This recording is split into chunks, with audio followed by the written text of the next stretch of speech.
Hi, it's Grandma here, and I'm reading Tom Sawyer, and I inadvertently skipped a chapter. It's not a very long chapter, but I still need to go back. And it doesn't really, it's okay if you read it a little out of order. It won't be a problem.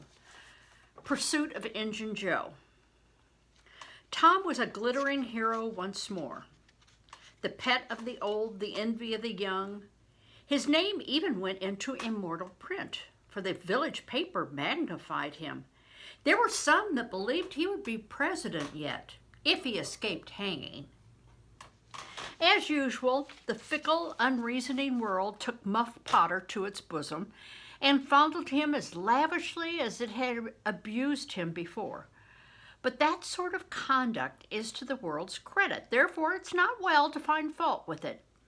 Tom's days were days of splendor and exultation to him, but his nights were seasons of horror. Injun Joe infested all his dreams, and always with doom in his eye. Hardly any temptation could persuade the boy to stir from his home after nightfall.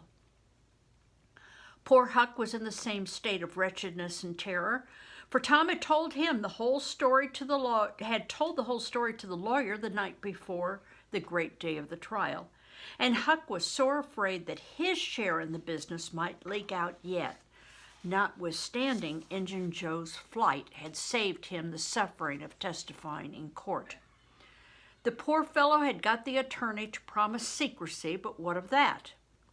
Since Tom's harassed conscience had managed to drive him to the lawyer's house by night and wring a dread tale from lips that had been sealed with the dismalest and most formidable oaths, Huck's confidence in the human race was well nigh obliterated.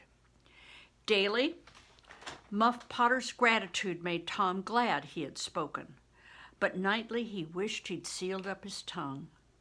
Half the time Tom was afraid Injun Joe would never be captured. The other half he was afraid he would be.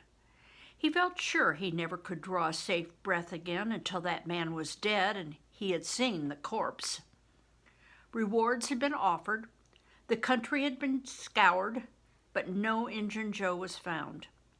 One of those omniscient and awe-inspiring marvels, a detective, came up from St. Louis, moused around, shook his head, looked wise, and made that sort of astounding success which members of that craft usually achieve, that is to say, he found a clue.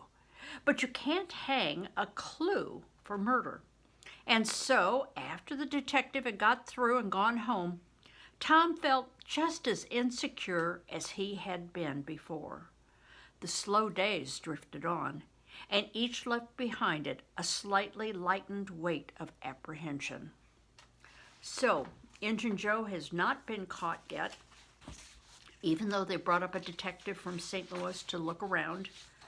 But the boys are just going to have to live with the fact that Injun Joe is out there somewhere, and they just need to be careful. Okay, bye-bye.